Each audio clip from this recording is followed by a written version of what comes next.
if there's one thing I don't like about Cannes, actually there are many, many things I don't like about Cannes, but if there's one thing I don't like about it, it's the tendency for everybody effectively to bark at every passing car. Every new shiny thing gets attention. And the concomitant of that is things that worked 10 years ago, which still work extremely well today, get simply ignored simply because it's not fashionable to talk about them. And so I always think there's an arbitrage opportunity at Cannes, effectively to find out what everybody else is talking about and then do the opposite.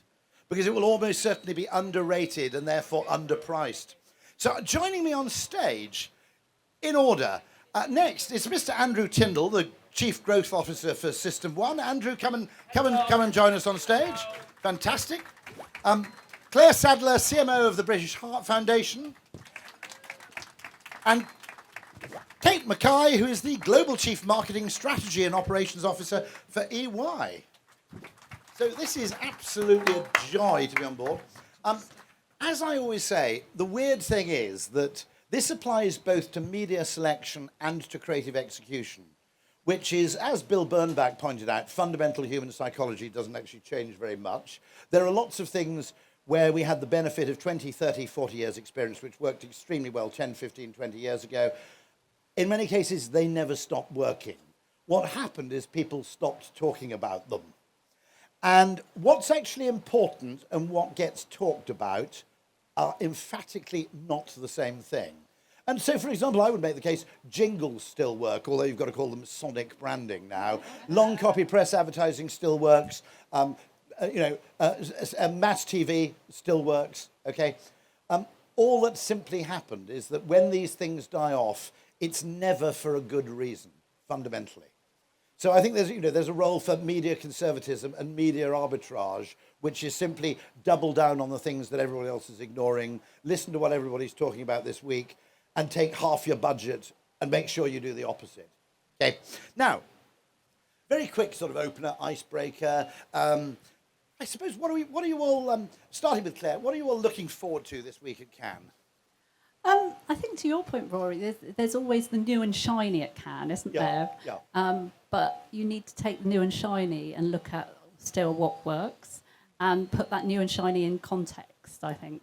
So the fundamentals of, reach and mental availability and targeting are all still ring true, but, how does the new and shiny play into what has always worked? So I think cutting through the noise. Bit of inspiration and ideas, but also cutting through the noise. Cutting through the noise and going back to the fundamentals. Fantastic. Well, I'm looking forward to seeing the work. So I really want to go downstairs. It's air conditioned as well. So, but the work is what I'm kind of here for. There's a whole host of this marvelousness, but actually having time to really spend with what is cutting through would be where I want to go. And by the way, there is a B2B category this year. I'm right, aren't I? Yeah. There is. Yeah. Absolutely. Which I think is long overdue. Bear in mind, B2B, just a reminder, it's 50% of GDP in most advanced markets. And growing. So I will, I think, recommend everybody goes and looks at that for inspiration. In fact, gloriously, when I was on the thing, it was a B2B that won the Grand Prix, B2B piece that won the Grand Prix, which was doubly fantastic. How about you, Andrew? Anything other than air conditioning you're looking at? I am very fucking interested in the spin that platforms give you at Cannes. I'm very interested in, what are they all doing this year? Is it targeting again? Or, no, don't target. Just bang your ads in here. Yeah. AI will do all that for you. Or, no, it's not about reach now. It's about this. I'm very interested in it. No, it's very interesting because to some extent it's worth noting that the metrics that they generally serve up seem to have a very high dose of self-interest involved. Oh, and they change every month. Oh, they change? Absolutely. Yeah. So what would you say, there's also a new creative brand lion, which is probably many, many years overdue, which is an award for effectively sustained work over the long term. Worth mentioning here, what role has mail played in that? I mean, in terms of those sort of elements of consistency, in terms of sustained brand building. Yeah. Oh shit. I will. Yes. I'll. Yes. So I think how a brand creates lasting effects needs to focus on creating brand memories, obviously. We were talking about this earlier. And I think what I've found in my research with FE and System 1 is over the past 5 years, we've seen a shift to different brand effects being more linked to profit and market share growth. Trust and fame are becoming really, really important. And I think when you need trust and fame leading into these unpopular traditional media channels is really useful, especially with Mail, it's trust building. You see a massive impact on the amount of trust a campaign creates if you include Mail, but alongside kind of radio and TV as well. Why do you think that is, that conventional media are vastly better trust builders? I mean, I think you're spending time in someone's house. Yeah, I think that's a kind of a big point. Creepy. I know, creepy. Well, Andrew, definitely if you're there with your fans. But I think if you're going through someone's letterbox rather than their inbox, the in real life versus URL piece absolutely lasts. And it means that you as a brand are driving much more, I think, trust, because you're not a flash in the pan. You're not just pushing junk into mailboxes.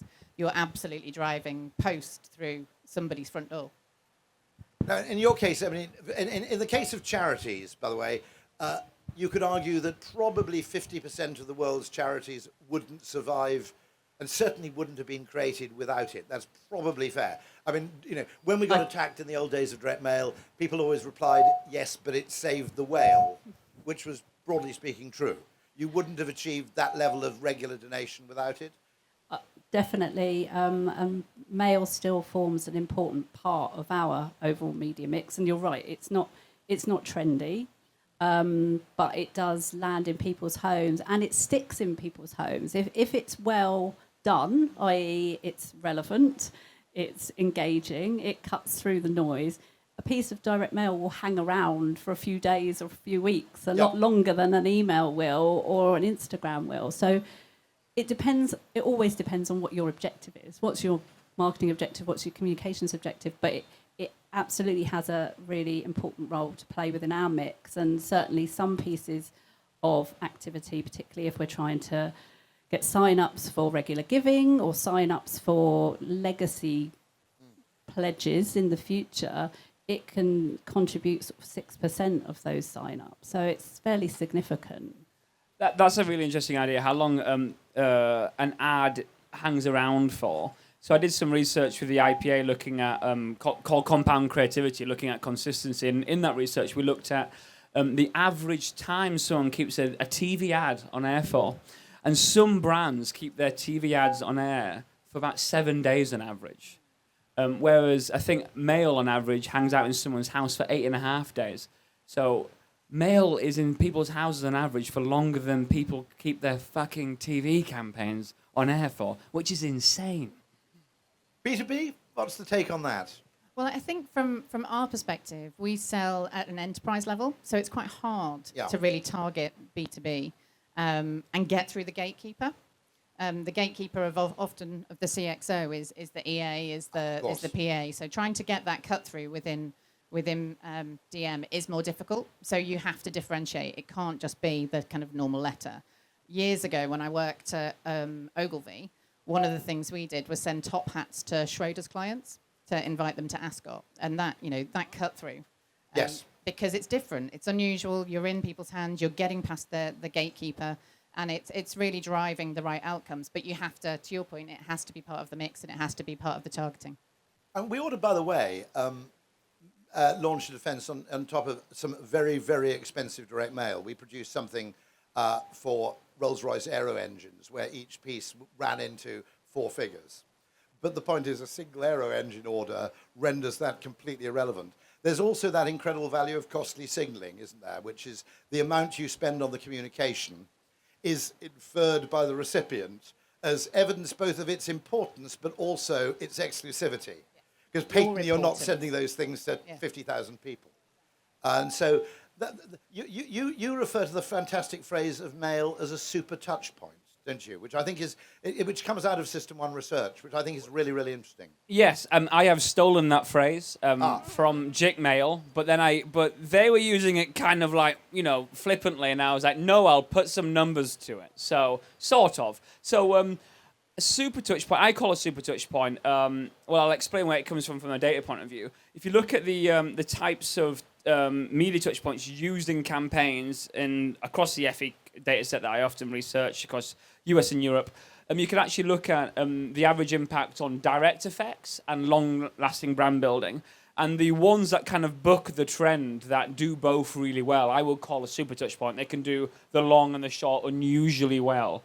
Go on. And which of those two? Direct Well, mail, obviously, as well. I know we wouldn't be talking about it. What's the other one? There's a handful, and it's the usual fucking suspects. It's TV, it's radio, it's direct mail, and the only interesting new one is actually creators, influencers. Influencer marketing. This Yeah, is what I yeah. learned. Which I think is, I think there's an opportunity there to actually make digital media more human and emotional again. There, so yeah.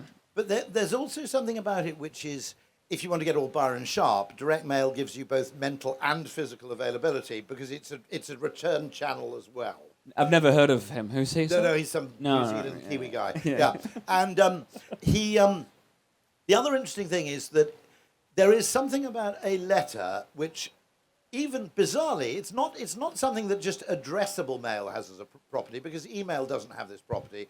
You feel a piece of direct mail warrants some sort of response. Now, that response may be no, but you are at least in a hot seat and you're in a position where you have to make a decision. Yeah, you're not deleting it by looking at the subject header. You're not looking at a subject header and just deleting. There is at least the obligation to give it consideration, which I don't think applies to almost any. A telephone call would obviously be another one, but there are very few media which actually achieve this.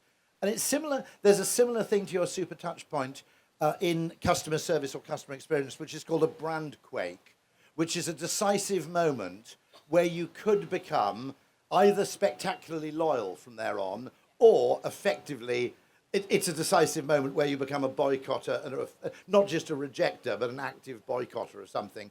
And there are decisive moments which mail to some extent engineers, where you actually go, okay, it's now or never, if not now, when? And it creates a sense of imperative, which I don't think, as I said, other than telephone calls, I can't think of anything else that does it that well. Don't you have something you talk about with it as well, like the toast rack effect, where you go on, explain that, because I think that's very cool. So that's why it hangs around for 6.7 days or whatever it is. But it's also a very interesting facet that you therefore consume it at a moment of your own choosing. Which is, what's quite interesting is most of the virtues of direct mail, one of the reasons it does badly metrically is most of its great virtues and its unique distinguishing characteristics aren't things that are measured in other media. Now, if you think about it, we just assume, to some extent, press advertising works in the sense that you are sitting down and having a read at that moment. But mail is particularly unique because you may have a moment on Saturday morning where you go, this is the moment when I deal with my stuff. Yeah. And it's sitting right there, and it's a moment of your own choosing, which I think is quite valuable.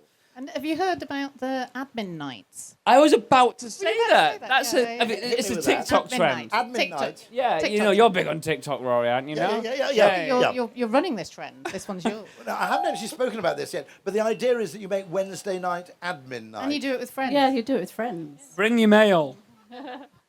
Well, I've got a tip, actually, which is in the summer, do it out of doors. Seriously. If you're in the garden, assuming your Wi-Fi connection stretches, down to the ha-ha, weirdly, doing boring, tedious admin, like tax returns, sitting out of doors, you feel less of a sense of resentment than if you do it inside. So there we are, another psycho tip there for all of you there. You also mentioned the idea that you've got this costly signaling, someone's thinking something expensive, and I used to hack this at Bacardi. So when I used to run some of Bacardi's incubation brands, we'd only ever build POS if it was stealable. So it's like Jeremy Clarkson goes on about this all the time with people are stealing hundreds of thousands of his fucking Hawkstone glasses. But you want that as a brand, because then you've got a piece of Guinness or Bacardi. I've still got the someone's glasses home. in my home. Yeah, and then you have an affinity and you see it every fucking day. And that is why I suspect I drink so much Guinness. There was one weird product where this is maybe apocryphal, it's certainly anecdotal, which is that Tommy Hilfiger optimized for a certain amount of clothing theft because they found the people who stole their clothes were actually cooler than the people who bought them, and therefore made a better advertisement for the brand. So there you go. One of the things with our alumni program, we give them yellow EY iconable stuff, Yeah. and they all put it behind them on their shelves so that Teams and Zoom and things like that By the all way- have that logo. By the way, let's have a shout out, everybody, to branded merch, because I made the amusing observation yesterday that everybody at this event talks about digital hyper-targeted advertising, but the event itself actually runs on branded merch, doesn't it? You know, if you haven't got a tote bag with a hat, you barely qualify. But I became a convert to branded merch when I noticed Martin Sorrell making a grab for the branded freebies at the end of a conference. And I suddenly realized this works on absolutely everybody. And it sits around. The keepability thing is absolutely priceless. We have people who are 25 years alumni who come back with I need a new bottle. My bottle's now broken. Could I please have a new one? And they've left EY, Yeah. but they're mourning their bottle. Exactly. I'm gonna have to. Oh shit! I'm gonna have to ruin this party. I have a box at home with like 500 fucking reusable water bottles. Does no one else have that corner in your house? I'm no more water bottles, please. Well, if you ask Anna very nicely, her branded merch for Illuminari is a trackable luggage tag. Oh, that's Which for an good. international conference, beat that. There you go. You need usefulness. So where are you, Anna? How many have you got? I've just ruined Anna's business. There you go. Anyway, so there's always scope for innovation in branded merch. I just think we ought to. And we ought to it's make that- offline, so it's not the piece anyone's talking about, to No, your point. absolutely Yeah. right. Absolutely right. It's fascinating. So, I suppose how many of you attended the Byron Sharp, Mark Ritson? Anybody? Nobody else there? There were 5 things on which they agreed, if I'm right. I didn't think they went far enough. One of them was that fundamentally a return to what they called sophisticated mass media. They believed about mental availability. Now, they achieved, if I'm right, there's a compromise because Byron used to argue on the basis of pure distinctiveness and Mark used to believe in differentiation. No, Byron will still won't accept that differentiation is real. Yeah, but they kind of glossed over that. Does he just shop at random? Yeah. I mean, Well, no, because in Byron's very sad black and white world, he can't. He runs these surveys where if you look at a lot of the research, they ask people, "Do you believe this brand is different?" And it's not how you measure differentiation. No, of course it is. You have to measure the associations and memories and understand how different those are. So a lot of this research, I think, is defunct in the first place. But for some reason, he now says outlandish things to get reach, perhaps to sell his course. But also, of course, it kind of depends on the category, doesn't it? Yes. So packaged goods and cars and luxury perfumes are not going to be the same in that. And this is actually impacts how advertising works. So when you've got a poorly differentiated category, advertising and brand building becomes far more important.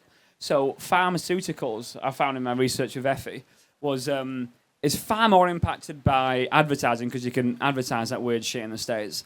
And because I don't believe this medicine's, all this medicine is going to do the thing I need it to do. That's what medicine does. Whereas in FMCG, it's actually got a lower impact, the advertising effect, because, a Snickers is kind of fucking different to a Mars bar. Yeah. I want nuts now, for example. So what would Byron call that? Is that mere distinctiveness, or is it? No, that's too nuanced for Byron to wrap his head around. Right. Okay. Right. Yeah. Okay. So we fall into all sorts of category problems here. But one of the things that bothers me about, which is why I also do direct mail, is precisely because the metrics that justify it are fundamentally different. Okay. Now it strikes me that what's happening in digital is what Google really wants is everybody competing for the same thing, head to head against each other, because then they lose, Google wins. So the insurance comparison website category or the online travel agent category is an absolute goldmine for Google, because you have lots of people effectively pursuing exactly the same metrics, and therefore they end up in head-to-head comparison.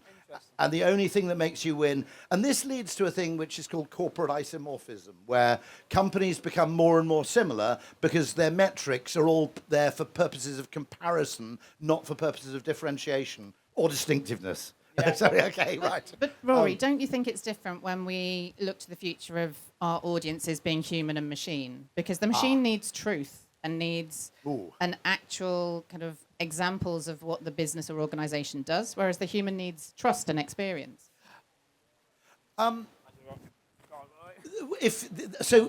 one interesting question is, would you say that you might have optimized for search engine optimization over quite a few years? I imagine both of you have. Would you say that what you might call answer engine optimization is going to be a completely different metric, that what the kind of content you need to produce? I do. I think it's going to be similar, but on kind of accelerated, so that it's absolutely driving much more around how you have credibility with your influencers, whether that's creators, whether that's analysts, or broader influencers. And I think what that then will do is look at how we drive more of the human experience. So actually, in real life, becomes much more important. You know, the fans, DM, anything that's in your house, because you will have in your hand, you'll have something that is looking for the answer that you've asked for, and it will come back with a shortlist. And then the only way you will judge that shortlist is because you'll be looking at the experience and the human you might want to work with from a B2B perspective. Or B2C, it will be, is that my brand? Does that represent And who so I am? physicality, and then the think it's hugely extreme important. form of physicality is generosity, isn't it? Yes. Which is you actually give somebody something. And I was talking to Nestle yesterday, and the whole thing in the nappies and baby food category is the reason they want to get there first is not to be first, it's to be generous first. Because Amazon does some wonderful work on this, which is they give you the benefit of the doubt if you claim something hasn't arrived. And they've simply done the research which shows that the gain you get to repeat purchase is always worth more than the value of the product. Your brand shake. Because it's a brand quake. Absolutely, brand quake, yeah. And actually, that's one interesting thing, more controversial in a charity, I accept that, because there's a limit to how charities can be seen to be extravagant. But generosity as a marketing tool, generally the reason it works, but it's slower to measure, which I think is interesting. There's a fantastic example of this, by But the way. generosity can be information, trusted information. Back Perfect. to the point about trust and credibility and the channels you use to build that real life physical mail. It can be information as an act of generosity. Or empathy. Or empathy, particularly with charities and particularly with health charities. People are looking for trusted, credible information. And that becomes even more important in a world where searches are serviced by, generative AI. Where is your information coming from, and how credible is that source? Do you think there's a huge potential win for all charities in normalizing legacies, so that if you simply redesign the will format so that by default, similar if you like to the opt-out, the opt-out pension, do you think there's actually an enormous win to charities in simply creating a social norm about what the level of legacy should be?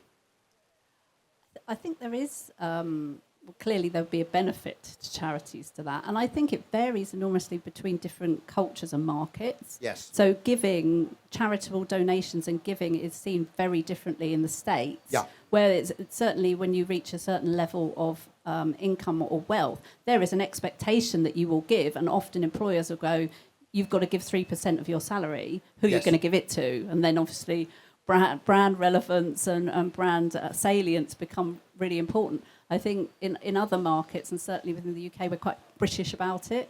People don't generally like talking about death, and it becomes slightly more, I suppose, nuanced and sensitive. But yeah, if you can do that well in terms of how you guide somebody through back to the information again, making the process simpler, making it easier to understand, offering them help when they are considering how they might approach making their will, then yes, that's a lot of what charities do in terms of building pledges. Obviously, slightly dangerous to do. Do you have the opportunity to do programmatic direct mail, physical mail, In terms of personalisation at scale, or by moment?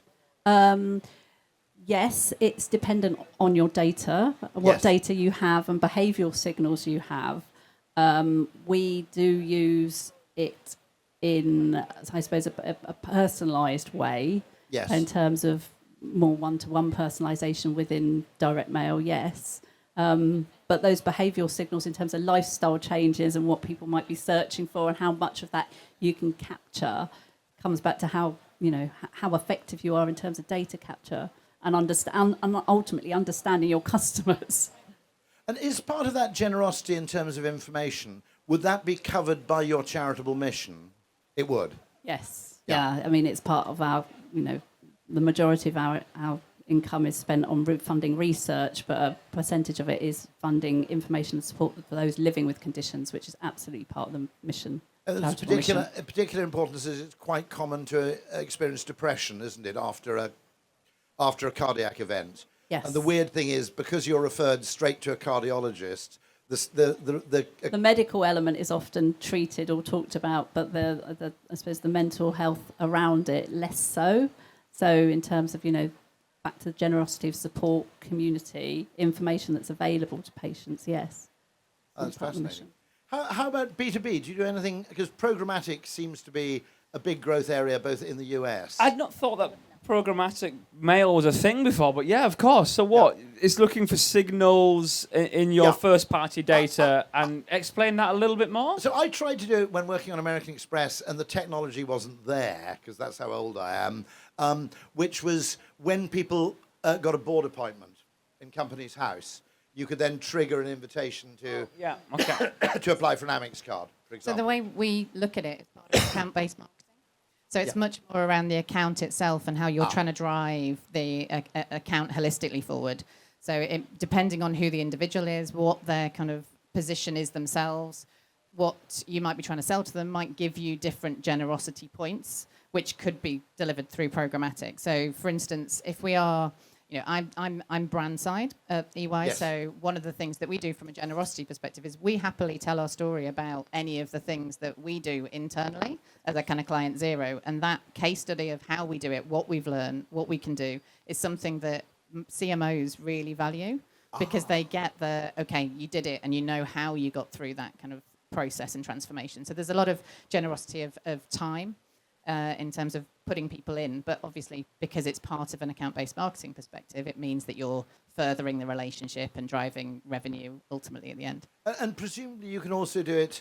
I mean, were you influenced by the LinkedIn research that showed that in the wider decision-making unit over any appointment in B2B, bizarrely, brand saliency and recognition is disproportionately important because It's hugely important. We talked about this, the importance of emotion in B2B marketing probably 15, 20 years ago, Rory. It's still absolutely true. You're still selling to humans. You're still selling to people. there's and also it's back brilliant. to the toothpaste thing. You don't get fired. You don't lose your job if you buy the wrong toothpaste. So the idea that B2B decisions aren't emotional is obviously nonsensical because the downside consequences of getting it wrong are usually Catastrophic. considerably worse. Yeah, we did something very interesting, which I'll share with everybody else, which I thought was a really interesting approach to the decision-making unit, which is we wrote to everybody in the decision-making unit. Now, the decision-making unit would have been someone from procurement, someone from engineering, someone from finance. And we explained not what they wanted to know, but what the other people wanted to know. So we actually wrote a piece. It actually involved sort of spectacles, so you could read it through anybody's eyes. And so the procurement person got to know what the engineers would like about it. The engineers got to know. So so what we actually saw is that we were actually facilitating harmonious discussion because these people weren't all coming into the decision effectively with their own prejudices. They understood it from other people's point of view. And I don't know if that had been done before, but I was really proud we did that because it struck me as a new form of B2B communication. And I think some of the stuff that we do is training, which Yeah. is akin to that, in that you're training, you might end up helping. You're a bit naughty there, aren't you? Because just to be a bit critical, because consulting firms always train CMOs to report to the CFO. No, we because don't. they're your mate. No, Yeah, we they don't. They do. Honestly, We yeah. don't. And I'm sorry. And I knew, when I said yes to this, I knew you would bring that up. Because you always do. And I don't. No, I think you're giving us an awful lot of credence Okay. for that. So This I'm is the big. grateful This is for the big that. conspiracy theory Yeah. that consulting firms wanted CMOs to be effectively subordinate to CFOs. Is this where ROI came from? Yeah, exactly. Yeah. So you must. But I think we need to work out what the value of an idea is, Rory. No, absolutely. No, well, this is the problem, which is until we get better accounting for the value of an idea, to be honest, all It's of the really measures are important. wrong. We need to think about it now, because otherwise, how are we going? How will this industry survive if we don't understand what the value of an idea is? Now, they'll never forgive me, by the way, if we don't talk about door drops. which is also part of the mail medium. It has many of the advantages. It's not addressable. It's not so good at costly signaling. It doesn't convey exclusivity. But in other respects, it has a lot of the advantages of the mail medium and at scale. And it's physical and keepable. And you might argue also, in a sense, the trust element of tangible things seems to me fairly important. Yeah, and the publicness of it. So when you really want, so you guys obviously need to be building trust in your industries, but then also like in finance as well and education, it's super important. If you're choosing a medium and you can't lie in public is like a really important thing. So it's like kind of an acid test of a trust-building medium is, if I could lie in this medium and get away with it, like often I think the ASA are doing a shit job. Sorry if anyone's here from the ASA. The Advertising Standards Authority, see me after class. There's people just chatting absolute shite on digital short form in ads, right? Yeah. They pull up a few people to make up Stephen Battler every day is, not declaring that he owns this new, fridge that also cleans the cat. I don't know what he's coming up with these days. But it's the world's best fridge that cleans cats. It's not disclosed, and you can get away with that in that medium, and that is not going to build trust for you. You have to be choosing these public mediums that you can't lie in. Although, of course, there's an interesting one, isn't there, in that if you are an influencer with expertise and reputational skin in the game, so James Hoffman can't recommend a shit coffee, okay, because his entire future... Who's he? Who's James Hoffman? Don't, by the way. Has anybody gone into this guy? Don't get into coffee YouTube, okay? Choose something like fentanyl or crack instead, because it's cheaper. You start off with as a normal person who just makes a cup of coffee in the morning, and you end up ordering your filter papers from Japan. Seriously, don't go there, okay? Just a bit of helpful consumer advice, along with never buy anything at an airport. I don't know why, it turns your brains to mush. But there we go. Useful consumer hacks. Is that why everyone walks on at an airport like it's their first fucking day on Earth? Yeah, exactly. No. Get out the way. Yeah. Something weird happens to you at an airport where your usual judgment basically deserts you. It's the scanners on the way in. It scrambles your brains, mate. Yeah. So, but no, there are credible experts. It's very interesting. But you make the point that if you make a promise in a public place, Of course. the assumption is that people seeing that promise will be more knowledgeable than you, and therefore So this is why you make your marriage vows in public, okay? You do it in front of everybody simultaneously. You don't do your marriage vows door to door. There's another thing. Weird, apart from anything else. There's another thing there. We've just dropped round to say we promise to love, honour, cherish, and etc. And obey. Oh, not obey. God, I just suddenly remember which cafe I'm in. I'm in the Wackle Cafe, and I said obey. Crikey. That's my career over. We'll forgive you. Let's get back to door drop, shall we, Rory? And You you can also as well advertising is. Oh my God, are you all right? No, I'm just watching my career just No, it's all right. No. Yeah. Okay. Also, advertising that is consumed with other people in your vicinity is very, very different. So, there's the fame effect that you can talk about, but also the fact that you're observing something whilst being observed fundamentally changes how you deal with that moment. It's why I work so well on the plane. I need a fucking audience. I get my best emails done on the plane. What? The very fact that there are people present around you? Yeah. There's someone clearly staring at my screen. I'm like... So this is really fascinating. By the way, let's throw a wild card in here, which is... That's not like you, Rory. No. My prediction for 10 years' time, is the death of the keyboard. That typing fundamentally disappears. What's a speech instead? Has anybody used Whisperflow? Yes, Yeah, okay. You suddenly realise... I'm sorry. This is a weird thing making a clanging noise. Stop that now. No, it strikes me that if you think about it, there are a whole load of businesses and interfaces which are based on the assumption, and I've got a real problem here. Don't worry, I'll sort it out. I'll deal with it, mate. No, it's Android. You wouldn't know. Generation. Keep the faith, Android users. Okay. Keep the faith.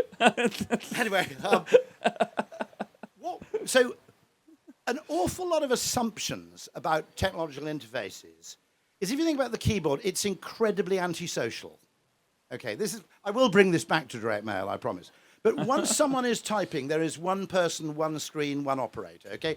Now, games consoles, you might have 2 or 4 handsets. It becomes social. but the keyboard is a one handset console. And indeed, watching anybody else type or use a computer is basically painful, isn't it? Just, watching someone type on a screen is so slow as to be agonizing. It's like the grandstand teleprinter of the 1970s.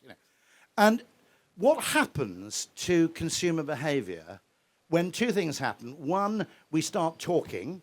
We don't just talk in a condensed way as we would to a search engine, but we gabble on quite expansively. And two, the search is actually social. So a family sits down in front of a big telly and gets an AI to agree on a holiday, for example. But I think you've got to edit the gabble. Because if you've used Whisper Flow... Go on, it edits for you. It's it does edit for you, but you then need to go back. It's very hard to go back in and edit kind of exactly where you want, or particularly if you're writing. Apparently with large language models, they actually reward verbosity, though. They- There's a strange thing, which is you'd think it's the opposite, but actually, weirdly, because fundamentally, what you tend to do with a search engine is you go in with what you might call one-dimensionally, what's the fastest. And actually, with a large language model, it's quite good if you want. I want a fast car, but I also want it to be quite comfortable. So I can wind up Mark Ritson by saying I quite like the new electric Ferrari, by the way, which is purely a point of view. But I thought it was great. They made a car for adults. Really, What, is Mark against the Ferrari? As you said it's that. the new electric, Is the it? Luce. It does look shit, though, doesn't it? Yeah, but it's just for grown-ups. I mean, performance cars are like performance marketing. They're over-optimized for one thing, okay? So, no, anyway, I was just winding up thing. But there's something interesting, which is when the interface changes, fundamentally, that's when you get an enormous change in human behavior. And indeed, if you think about EasyJet really exists because, well, it started with phone numbers, but it really exists because of the web. What, phone numbers? What? It was a phone company, EasyJet. Yeah, so literally, you don't remember 0800 numbers? No, okay. No. So the original EasyJet planes had 0800, whatever the number was, on the side of the plane, which was considered quite radical back in it would have been about 92, would have been about the time when they started getting big. But the phone number that you dialed, and you booked direct. And it was that, really followed by the web, which meant people didn't go into travel agents anymore.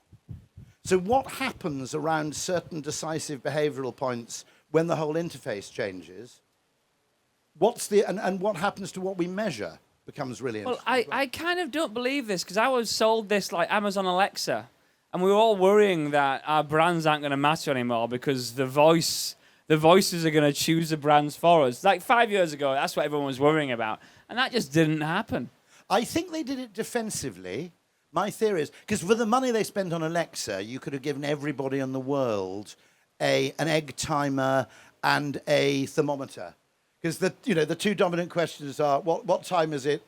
Can you set a reminder for 30 minutes? And what's the weather? Yeah. Okay. Now, for the money they spent, you could have given everybody in the world a thermometer. But I think their fear was if someone came along with a voice shopping vehicle, it was a vulnerability, and so this is a defensive moat for them. With a screen, things change, right? Because we'll talk, we won't type. Okay, so are you betting on Meta glasses? Is that what you're saying? I would. Okay. So I'm not confident enough, but I asked. No, I want you to say it. Stephen Wolfram, who's the guy behind Wolfram Alpha, mathematical genius. He and I basically agree that the glasses are going to be major. By the way, they don't need to film. They need to have a camera. They don't actually need to record film. They need to have a camera for contextual knowledge, okay? The glasses will become one massive interface. I think the big TV screen, which is like it's a bit like the games console thing, will become another AI home. I don't know what will happen to the phone, but he also thinks, by the way, the other thing is robotics. So he also makes a big bet on 10, 15 years' time that you will actually get useful dishwasher robots that can generally do all that stuff. And then you'll never have to empty your dishwasher. You'll never have to empty your dishwasher ever again. Now, are you waving at me for time, or is that a fan? It's a fan. Okay, right. Yeah, how are we? There's a timer here. What have we got? Have we got 27 minutes? Is that the We've time? done 27 minutes. We've done 27 minutes. Okay, how long? That's counting down. It's counting down again. So should we go back to door drops? Should we go right back to door drops? Let's go back to door drops. No, absolutely. Yeah. Oh, the 5 things that Baron Sharp and Matt. We only did one, and then we got distracted. Okay, mate. did they agree that using more than one medium has a multiplier effect? They didn't talk about this, but I fundamentally disagree with all the research in this space because it never cancels out campaign spend. You've got these beautiful charts, all these charts going up and to the right. Oh, you never guess. Because, if you've got 7, 8, 9, 10, guess what? The 10 channel campaigns have more fucking media spend. And they never cancel that out in the research. So That's a pretty rookie statistical error. Yeah, by mate, low honestly, standards. but charts on LinkedIn is fucking cowboy territory, isn't it? Right, You got can it. just write one now and put it up and people will assume it's real. We did do some which did account for it because, in fairness, we have got some research which the early days of Dove digital advertising, which showed which did show a multiplier effect, and we obviously in digital you can actually withhold certain areas. 2 thoughts on this. So one is, has everyone forgotten how to plan media? You go for the S-curve and you max out one fucking channel because that's the best way to do it, and then you move on. But a lot of marketers start these days going, okay, how am I going to put ads into these 10 channels? I don't know. Maybe that one campaign could be in one channel and do a good job. So I think we're a bit deluded there. And the second point would be, I've forgotten, Rory. It's too fucking hot. It is a bit hot. I have to say, doing a panel in this heat is a bit like... It was really good. Yeah, I don't. no. Fucking no, it's gone. Don't worry. You have a thought on that. Anybody else got any thoughts on multiple media? Multiple media channels. Go on. No, go on. Consistency. Consistency. You'll only get a multiplier effect if you're consistent in not only your execution but your positioning. And I was talking with Chris Maragione, who's the head of planning for Amazon yesterday, and they have this really interesting idea where they even have a consistent construct. I hope I'm not sharing anything private here, but I'm going to carry on. They have a consistent construct. So if you ever watch Amazon's TV Christmas ads, that's called the Triumph construct, where Amazon is the triumphant player in that story arc. Got it. Like the beautiful sledging grannies. Sledging grannies, yeah. Sledging grannies, which I don't know if we should call them the sledging grannies, maybe, but yes, that ad. Amazon appeared and gave them all ass cushions so they could sledge again. Triumph, and that they will do repeated storytelling around that triumphant arc. And apparently, it's very smart because it lowers fluency. It's processing fluency. Got it. Disney's been doing that for And Coke Christmas, obviously. Yeah. So the same recognizable story. So I think consistency only works. Media channels multiplying each other only work if we're consistent across them. So that makes perfect sense. But also, it's not unreasonable to assume that consumers infer greater scale. Yeah. If they see it in more than one thing. True, and yes, and I hate using click-through data. Click-through rate is bullshit. We all know that. However, I've got this really interesting study. But there's a but, Rory. There's an interesting story where an interesting research piece from this brand called Gabooni, who rent camper vans, I think. Rent camper vans. And they turned on, a meta campaign across the UK, and they turned on a few different traditional media channels in different cities, and they saw their click-through rate in various cities where the traditional media channels go up, because advertising all works together. Like, it's not in isolation. They build on each other, building the same memory structures. So, yeah, it is an important fact, but I don't think everyone should assume that more media channels means good. Well, not to a gratuitous point. No, Yeah. fair point. Yeah. No, that And I makes think sense. B2B is not dissimilar. So we have, because I sit in global, so we have global campaigns that Yes. then fragment through the countries into regions, and it's, we have the fixed assets, the fixed brand messaging that goes all the way through, but obviously it's flexible when it comes down to what's culturally contextual. And you buy into the LinkedIn wider fame Absolutely, message. Yeah.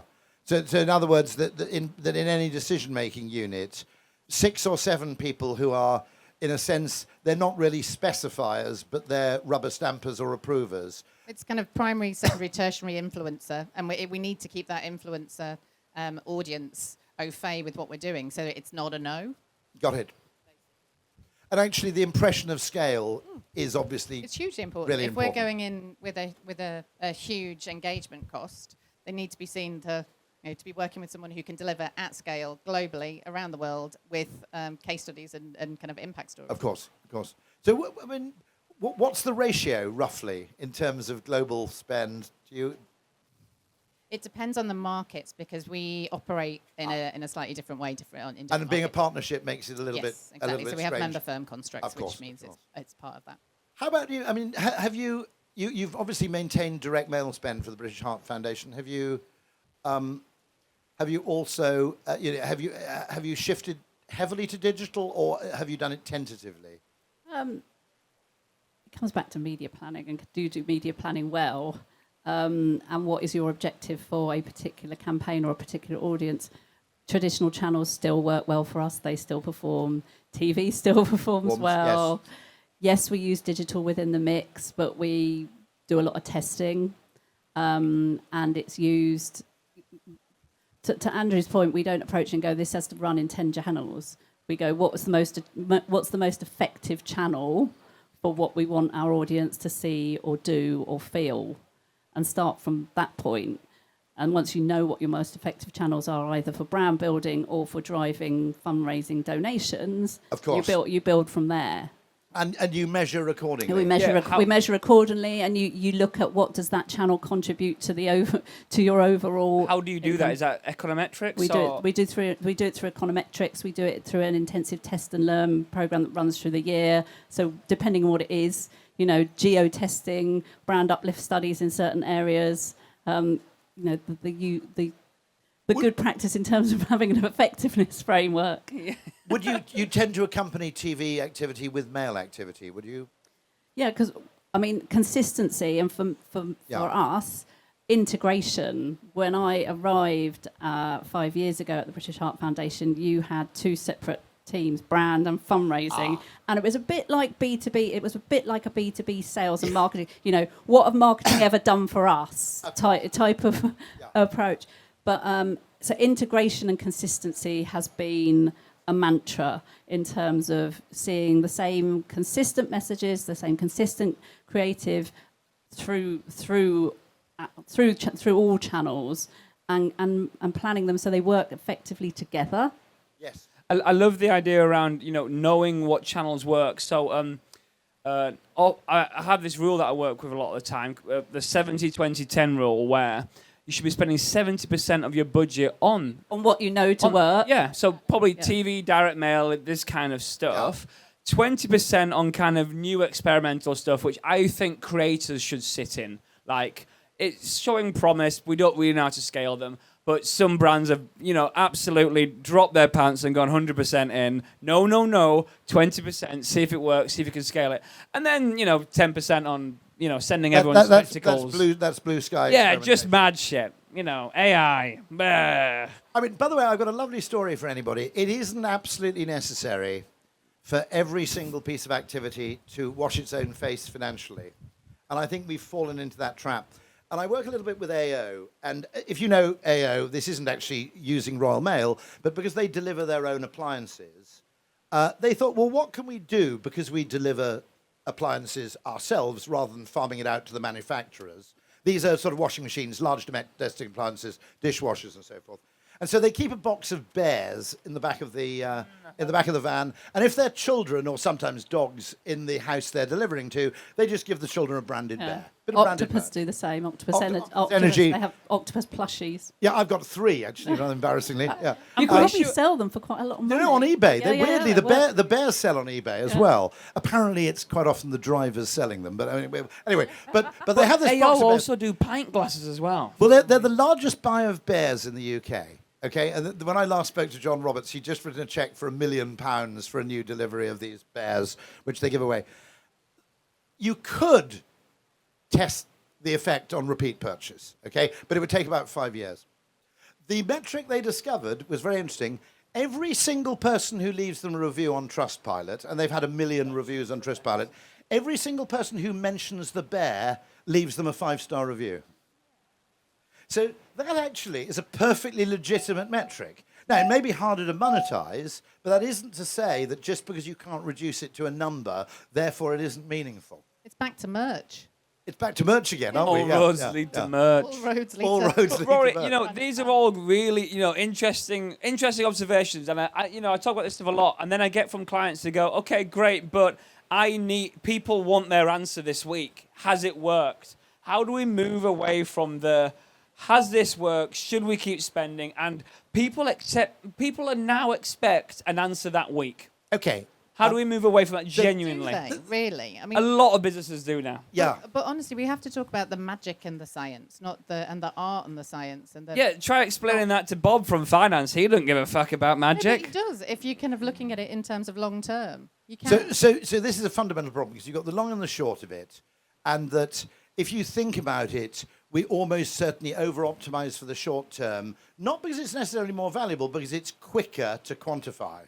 Easy. And so In the year. we therefore optimize for the transactional over the meaningful, because transactional communications generate self-justificatory results very quickly, whereas obviously more emotional ones are slower. The other problem we have, I think, is that marketing is in this unfortunate position where it's held accountable for every penny of cost, but it can't lay claim to the full extent of the upside. So I'll give you an example of this. Direct mail campaign for a bank back in 1987, before I even started working in the industry. And they counted as a response, it was a loan invitation mailing, and they counted as a response anybody who replied to the mailing. Years later, they discovered that for every single person who replied to the mailing, one other additional person went into the bank and requested a loan face-to-face, but that had never factored in their measurement of. So there's a danger, actually, that you're only allowed to measure the efficacy of the transactional stuff that happens within a very short time frame. And as a consequence, by the way, acquisition is overweight versus retention on the grounds that retention is slow to measure, acquisition is quick to measure. And so one of the most interesting ways you can do this is we ultimately need a series of de-biased metrics, don't we? Because fundamentally, and by the way, the biggest bias of all is there's always a lot of data about the past, and there's no data about the future, which means that if you demand all your decisions are data-driven, you've got an inherent status quo bias, because it's always much easier to justify doing the same thing than doing something different. Yeah. Brings you back to testing. Which brings you, well, this, I think, is a perfect place at which to end. How much time do we have left? Because I'm confused by the clock. How many? What about questions from the audience, man? They've all shown up to see. Yeah, exactly. No. Rory No. Southern. I was just going to say before we do all that, Yeah. that ultimately testing is the real gold standard of direct mail, for the simple reason that you can discover things which have a bearing on everything else you do. I worked on American Express for years. It was direct mail that discovered people didn't. We were giving them loads of rational reasons to get an American Express Gold card. Turned out everybody wanted one anyway. The reason they weren't applying is they thought they'd get turned down. The creative magic was telling them they were pre-approved. Nice. And so discovering where the psychological bottleneck is, direct mail can be kind of like keyhole surgery. But other thing is, you can afford to test crazy. Well, when I was working with Dogs Trust years ago, yes. charity, the thing that made the biggest difference was different handwriting for each dog. The single biggest determinant was that dogs. For sponsorship, because if you were looking to sponsor multiple dogs, you didn't want them to be the same. Because as we all know, dogs have very, Absolutely. in fact, when dogs commit crime, graphologists, Yeah. But every dog, if you're going to sponsor more than one dog, They all it have was different handwriting. implausible unless this is fantastic. And that was was Ogilvy Action, I think, at the That time. was fantastic. Oh, no, they did dogs. I had Trust no for- idea dogs had handwriting. Well, you should sponsor a dog. Absolutely. Yes. I mean, same here. That the ability to test at manageable scale is probably the ultimate high five for this medium. Same thing. Yeah, I would agree. And Testing. spend time in the house. Yeah. Yes, and spend time in the house. Yeah. There is, by the way, I shouldn't plug a competitor. There's a very interesting business called Tickle, and if you go to the website gettickle.com, which is storable banner ads, where you make an offer in a banner ad, and the call to action is not click here, it's save to wallet. So the reason I'm actually mentioning them is because we do have a charity present. And for those behaviors which are not going to be immediate, there are a load of people trying to sell me stuff while I'm trying to renew my car road tax, okay? It's not a good moment to try and sell me something. Save for later, you're right, is a fundamentally valuable property. Okay, Q&A. How many minutes have we got? Is there anybody here timekeeping, or is this nobody? I think we've got 12 minutes. You've got a question down there, sir. You got a question? Have anyway. my microphone, sir. There you go. I'm going to sit with fantastic. you. No, I'm kidding. Pull up a pew. A question on the future of the channel, because the perspective is either good or bad in relation to mail. The only mail I now get is from the charities I support, which I suppose is a good thing. Yeah. But what's the perspective of the panel on the future of mail generally? Because I often don't go to the mailbox, but when I do, it's my charity mail in it. Okay, mate. I'm gonna challenge your bias, sir. Ad recall is a terrible way to think about these channels. I'm sure you have got very many other mail pieces that have built memory structures that you can't personally recall. This is my issue with Byron and Mark writing off purpose. I can't recall, fucking Dove's Purpose, to be honest. I can't do it right now. But all that purposeness has built memories in my Real beauty. A dog is for life. Real not just for beauty, but Real also beauty. every charity brand is presumably a purpose-driven brand. Yeah. Otherwise, what the hell are you doing? We're just dabbling around. Occasionally, do a bit that's cardiac related. Don't want to rock the boat. No, I mean, obviously, no. And also the purpose brand internally. That's another issue I have, which is that as an employer brand, purpose is actually critical. Hugely important. So, what I mean to say is, just because you can't recall it, I'm sure it's happening. But I am interested to, are you guys going to carry on using this medium? How's it changing for you? I was on a WPP media thing yesterday, and the resurgence of mail is coming back because it is the only uncluttered inbox. You can't fragment it. You can't fragment it, and it's targeted, and it means something. And yes, you might not get much mail, but those that do get, taxes, or they get invites to things, or they, get birthday cards. So actually, whilst there is a negative, there's a positive. And like vinyl, my kids find it exciting because they've never been through the era where it was super abundant. And actually, pen pals are coming back, and the Letter Project, and there's a whole host of kind of writing to lonely individuals. It's all starting to come back through kind of Calm and those charities as well. I personally print off all my researchers' books for our events because it blows people's fucking minds if they can hold it. So yeah. Next question, anyone? I just was thinking about, it's got to be multi-channel, and I think everybody's right, but also wrong, because I talk a lot with my teams about the 7-second trip to the bin. Something lands, right, just like in a pub, right? You've got 7 seconds to decide what you're going to buy for drink. I used to do a lot of DM, and it was like, there's a 7-second window that's it's going to go in the bin. There are two ways you change that. One is that you've already talked to them about your brand already, so they recognise that you're continuing the journey with the mail. So I think mail's fantastic, but none of this should be thought of on its own, right? So whether it's 10 channels or 5 channels, to your point, it's got to be part of the whole comms mix.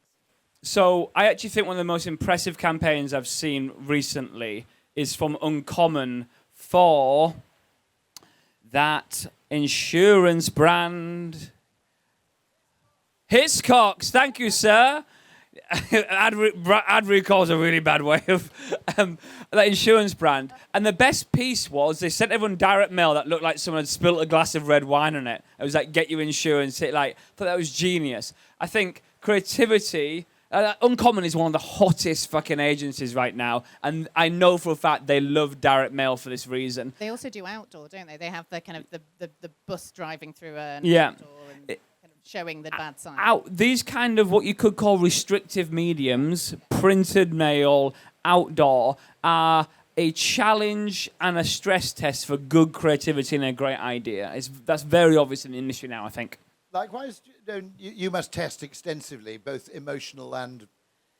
Yeah, but I get upset, Andrew, now, because the one thing, System 1, everybody uses it, we use it indeed, but... amazing, thank you. We do. Thank you very much. But System 1's framework in terms of start and spike metric rewards positive emotion in terms of hope, happiness, fun, enjoyment, humour.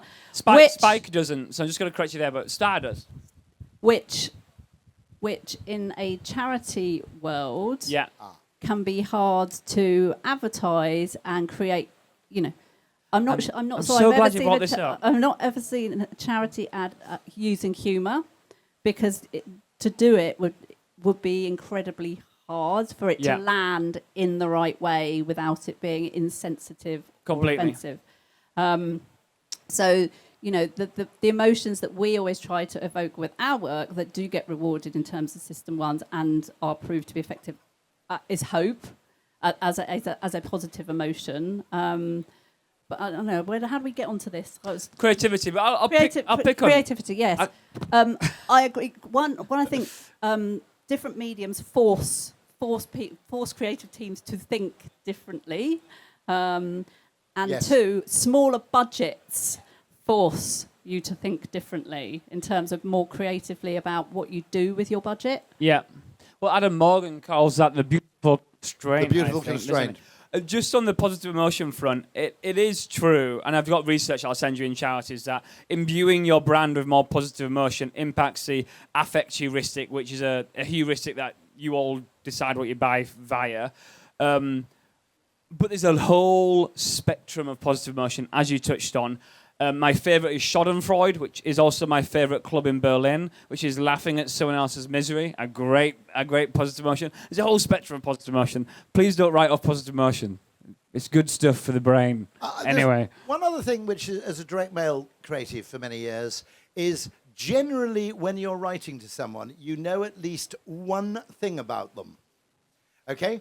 Now, if you can use that, it doesn't have to be explicit, by the way. Even the street. Okay. Yeah. Fundamentally, if you know one thing about them, maybe that they've rejected. In other words, they've cancelled a past account in the past. Okay. It could be they live in Kent.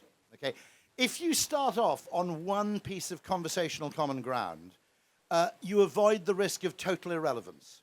So one of the great things we always talk about personalization, and people talk about hyper personalization, as if it's got to absolutely be at the granular level. But there's a really potent level of personalization, which is just you say something which means that what you have to say is emphatically not irrelevant to them. Just adding somebody's name rather than dear sir exactly. or dear madam, And if dear Rory. if you can just bring in one fact like you've been a card member for 7 years, bang, it's actually extraordinarily potent, even though the information is notionally irrelevant. But you can imagine it. It's like being introduced to a total stranger and being introduced to someone who you know one thing about. Fundamentally, the likelihood that a good conversation sparks The is cocktail party effect. Hello, this is Jack. He has a Labrador. Bridget Jones, isn't it? Yeah, exactly. Well, we have time for one more question. One more question. There we go. That gentleman was very fast, in fairness. Hi, So- sir. You've kind of mentioned it a little bit, but do you see a different reaction to mail from Gen Z specifically compared to previous? Not a novel. I'll just answer one word before we go to the rest of the panel, which is surprise and novelty, fundamentally. Yeah. And I think lower down the generations, it's even more surprise and novelty. So Yes. I've got a 12-year-old and a 10-year-old. They get post. It is an event. Yep. Absolutely right. And it has to be opened in front. It's unboxing of an envelope. And so I do think it's novel. Yeah, surprise and novelty. Yeah. So, and actually, David Ogilvy always said, not a bad place in which to end, you're not advertising to a standing army, you're advertising to a moving parade. And some of my children's behavior, as with vinyl records, seems completely mystifying to me until I realize that they never grew up with them. And so to them, the idea that there's music on a round plastic thing is genuinely interesting. And so, one of the things you've got to remember about, all manner of... You're also beginning to see among some certain age groups a slight anti-tech movement, aren't you? Which is just taking shape, which is possibly, as is always the case, a reaction to the generation before them. But no, I mean... There's an interesting thing, I think, which I call the London City Airport effect, which is, effectively, it's when everybody else zigzags, okay? When all airports were shit and you went to, a Schiphol or a Dubai or a Changi, it seemed really exciting.